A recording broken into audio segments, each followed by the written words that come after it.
Bismillahirrahmanirrahim.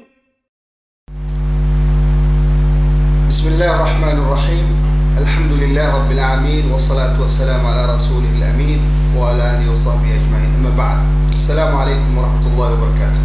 Saudara sekalian, sekarang kita akan menjelaskan tentang manajemen informasi sebagai level basic dari life management yang kita rancang.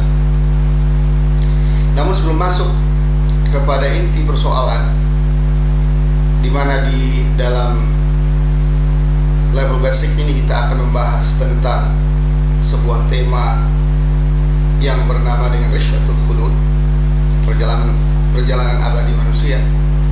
Kemudian akan diteruskan dengan metode bagaimana kita bisa mengoptimalkan potensi yang ada dalam diri kita, khususnya terkait dengan spiritual, emosional, dan intelektual kita.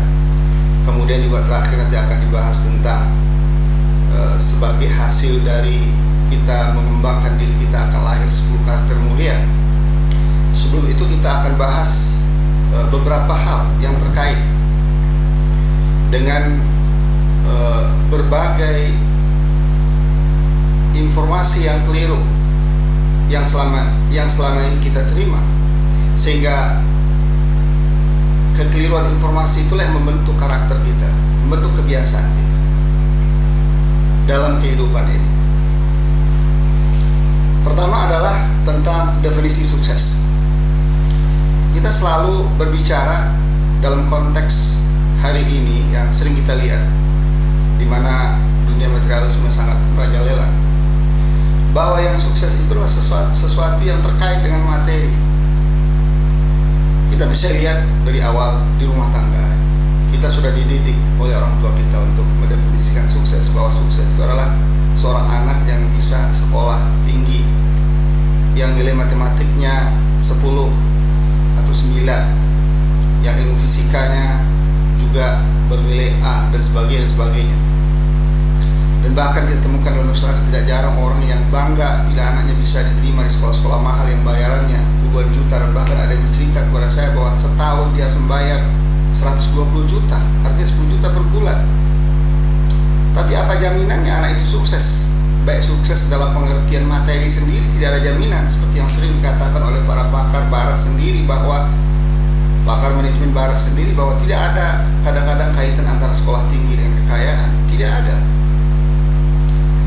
Nah, demikian juga dalam kehidupan sehari-hari kita juga lihat bahwa orang yang sukses itu adalah orang yang bisa bekerja setelah dia tamat di tempat-tempat atau di perusahaan-perusahaan yang besar, atau dia bisa masuk pegawai negeri, atau dia bisa menjadi anggota legislatif, atau dia bisa menjadi seorang eksekutif di pemerintahan. Dan bahkan juga kita lihat orang yang sukses itu adalah orang yang bisa menikah dengan para artis, dengan selebriti, atau macam-macam istilah yang kita lihat dalam masyarakat ini. Semuanya menunjukkan betapa kelirunya kita tentang memahami makna sukses ini, atau informasi yang kita terima itu sangat keliru. Benarkah demikian sukses? Ternyata tidak.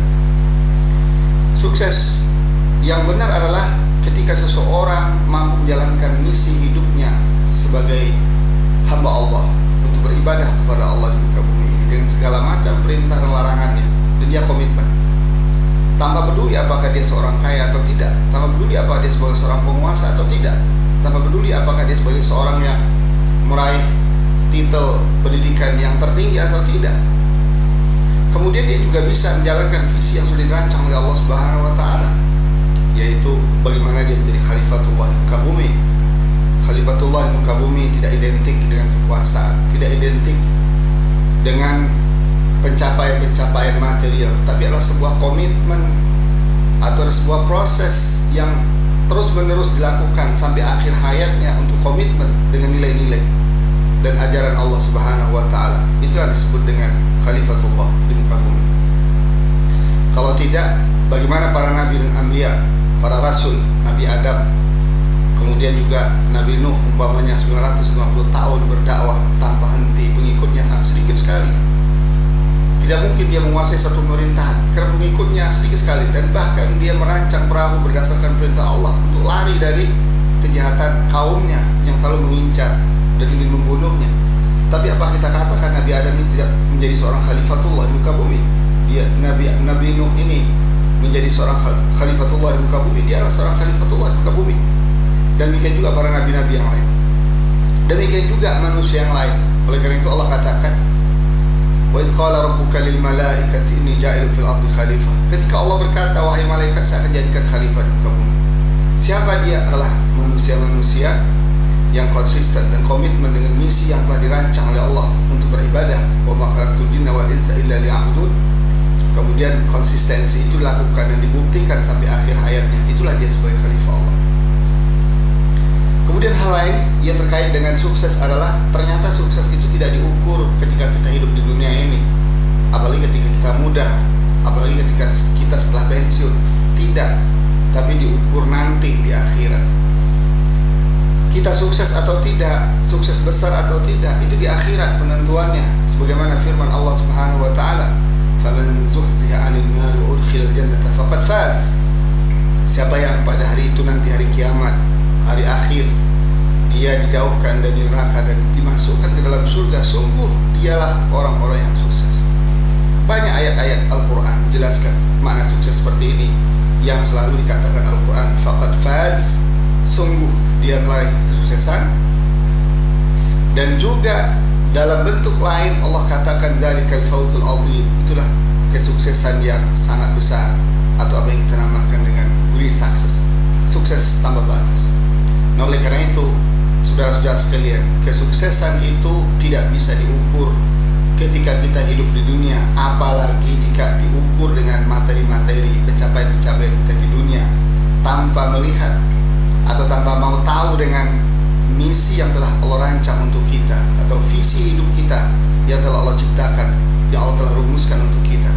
Oleh karena itu saudara-saudara sekalian, sukses yang sesungguhnya adalah ketika kita bisa hidup sesuai dengan sistem Allah di muka bumi ini, dan ketika bisa hidup mengemban amanah dari Allah di muka bumi ini, dan ketika kita nanti di akhir ditentukan oleh Allah Subhanahu wa taala bahwa kita Allah selamatkan dari api neraka dan dimasukkan ke dalam surga. Dan inilah inti sebenarnya doa yang selalu kita ucapkan, selalu kita sebut, dan selalu kita mohonkan kepada Allah, Rabbana atina fid dunya hasanah wa fil akhirati hasanatan wa qina adzabannar. Ya Allah, berikanlah kami kebahagiaan di dunia. Apa arti kebahagiaan di dunia? Adalah konsistensi, komitmen, istiqomah terhadap misi dan visi hidup yang telah Allah rancang. Kemudian wa fil akhirati hasanah wa qina adzabannar. Apa artinya? Ketika itu Allah masukkan kita ke dalam surga dan Allah hindarkan kita ke dalam neraka. Itulah orang-orang yang sukses. Demikian, wassalamualaikum warahmatullahi wabarakatuh.